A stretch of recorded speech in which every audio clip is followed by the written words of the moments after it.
Fantastic Four: First Steps is directed by Matt Shakman and is the newest edition, the fourth edition of the Fantastic Four cast that they have produced in Hollywood. It's an alternate universe where this family of four is the only Fantastic Four or superheroes in this entire universe. Being beloved by the ones around them that they are protecting, they are now suddenly thrown into an intergalactic mission where they are heralded by Galactus. Today we are concluding our Fantastic Four journey. We started with the Tim Story movies, made our way through the Four Stick era, and now we are finally here. We did not watch the original unreleased movie that is somewhere on the internet somewhere, because I don't think many people know about it, honestly. But regardless, we are now finishing up our story with this Fantastic Four from, I want to say it said Earth 828. And most people are thinking, well, is it the best Fantastic Four? And yeah, by default, this is the best Fantastic Four movie that we have had. There's no shame in saying that this film is honestly really, really fucking good. The direction that Matt Shakman took with this film is fantastic. Say that again? I do love the retro 60s futuristic style that they ended up choosing with this film. It definitely suits these characters. It feels like more than previous characters, and it is an alternate universe, so you can kind of get away with stuff like that. I don't know, like all four of these Fantastic Four characters really feel like that they belong here. This is the aesthetic that they should have been carrying on for the longest time. I don't know what it is that, Hollywood just doesn't want to take chances sometimes with a stylized movie like this, especially when it comes to a big blockbuster movie like this. I mean, it's a superhero movie. You figured you're going to, hopefully make your money back. And based on the previous track record of Fantastic Four, that isn't the case. But with this one, with Marvel really putting a good step forward and really showing that they wanted to create a good movie for once for these characters, I mean, the swing and, hitting a home run on the style of this movie is great. Matt Shakman had also directed the WandaVision series, and it shows how well he did here, because the best parts of WandaVision is all the different TV show styles that the characters ended up living through during that show. His style is all over this film. I really do love a lot of the things that he does here, but this film does not work without the characters also working. Ebon Moss-Bachrach, Joseph Quinn, Vanessa Kirby, and Pedro Pascal all play their characters extremely well. The only character that I would say is lesser than the other three counterparts to them would be Johnny Storm, which is what I figured was going to go into it to begin with. I won't say that he is a terrible choice. I actually thought that there was a lot of good things with Johnny in this movie, but if I had to choose my least favorite interpretation or least favorite performance of this film, it would happen to be Joseph Quinn as Johnny Storm. But again, as I said, it's not a bad performance at all. I actually really enjoyed it. There's a lot of really good moments. There's some good Johnny Storm moments that I would call in this Fantastic Four movie. But I will say that I still grew up with the Chris Evans version, and that's how I see how Johnny Storm is represented in comics or film going forward. And that's fine. I do enjoy Joseph Quinn's performance here, but this isn't my Johnny Storm, but it's still great. Ebon Moss-Bachrach as Ben Grimm, or The Thing, is also really, really good. The mocap on this, the CGI for this character, is top-notch. It's, I really do love the practical effects that they did with Michael Chiklis in the first two Tim Story movies that we had previously discussed, but definitely taking the choice of doing CGI with The Thing here and making him way larger than the previously shown version with Michael Chiklis. We're not going to count Fantastic Four because he kind of just is naked all the time in that one. Regardless, I thought that he brought a lot of humanity to this character. I thought that the nuances and his facial expressions and just his story in general, I thought was really good. It's a different approach to this character previously to the other versions of the character, because in this version of the Fantastic Four, the Thing is not seen as like this hideous, like, don't look at me, oh, what are you sort of thing. Because this is a pre-established group in this universe, he is beloved. Like, there's a really great scene with him, like, messing around with kids where he's like, do you want me to pick up this car? I don't know if I could pick up this car. And he eventually does it. It's seen in the trailer. It's really fun. It's really good. There's a lot of good stuff with him in this movie. He is the backbone of this family, it feels like, for sure. I don't think the rest of this group would have worked without him as Ben Grimm. Pedro Pascal, an actor that I was actually kind of worried about casting him because of, I figured they were just doing it off of popularity because he's been on the high rise of the last, like, probably 5 or so years at this point. So when I saw that he was cast, I was a little bit concerned, but he put that away relatively quickly. I thought he played Reed really, really well. I do love how his sort of, approach to this character is something that I was really interested in seeing, where it's just like he has very little human empathy and he's more nuanced with science and logic and that sort of stuff. This version of Reed isn't so much like socially conscious or doesn't take social cues very well. He is very much analytical, he's logical, he's a thinker, mathematically, all that sort of stuff where it takes the human emotion out of things.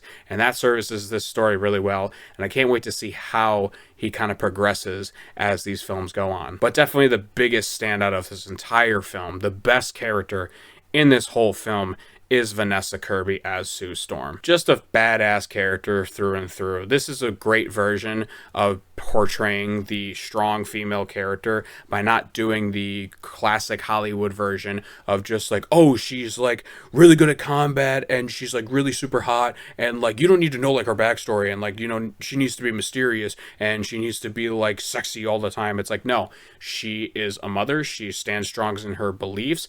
She takes charge, probably more than Reed, I would say, in this. I thought Vanessa Kirby brought it here. Like, she hasn't had a ton of leading roles that I've seen personally.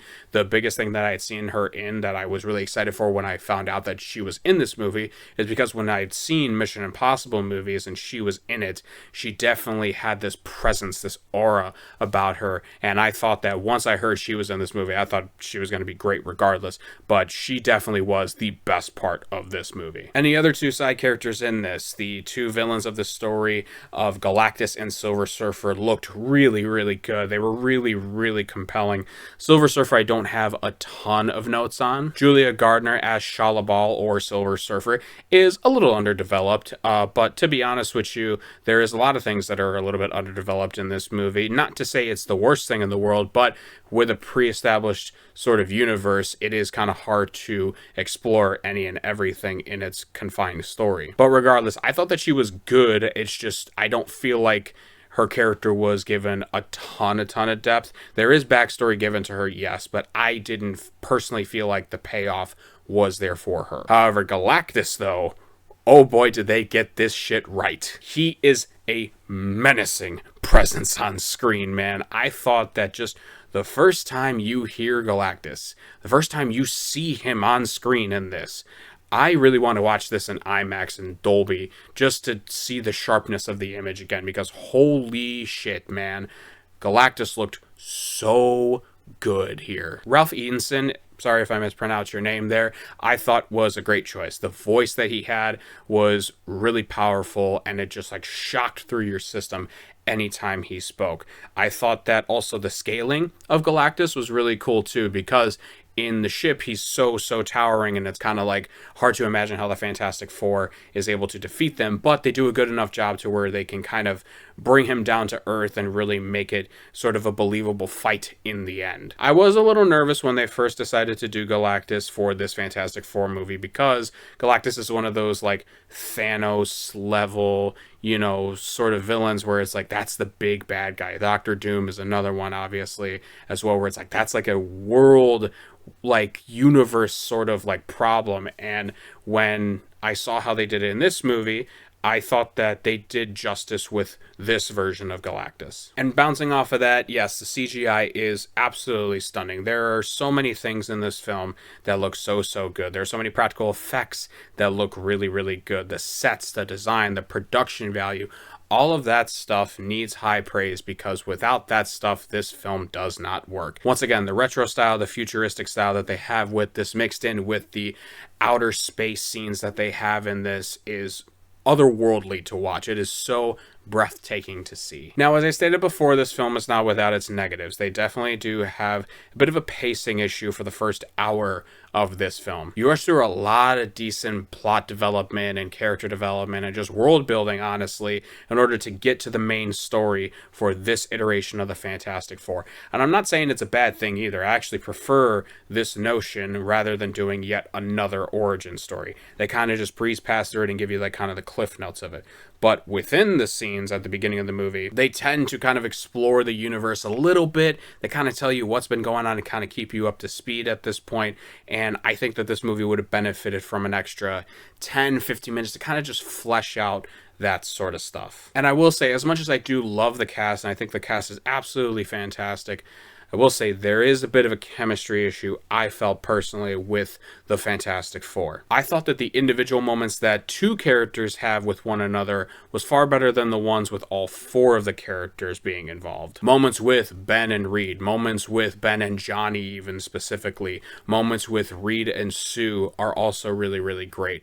But anytime when it's all four of the characters in one room, I never felt like the chemistry really shot through the screen as I was hoping for. Which is a shame because it is Marvel's first family, so you want them to be larger than life and you want them to be this so like captivating presence on screen. And they are for the most part. I just felt like for whatever reason it felt like either whatever cuts they were using or whatever sort of scenes were constructing together, whatever the direction even, it just never felt like it fully came through. There were moments for sure, and there are definitely some great moments between two characters apiece. But I think as an overall sort of like chemistry thing with all four characters at once, I think it was a slight letdown. I think this movie is absolutely amazing. I think that the Fantastic Four First Steps is the best portrayal we've had of these characters. It is their day in the sun, guys. This is definitely a good watch. I will say this as a little note at the end of this movie. Based on the chemistry issue that I said earlier, it is only fair to compare this movie to Superman because it came out 2 weeks after the newest Superman movie with David Cornsweet, directed by James Gunn. And I gotta say, I see these two films pretty even. I don't think they're perfect. I think they both have problems, obviously.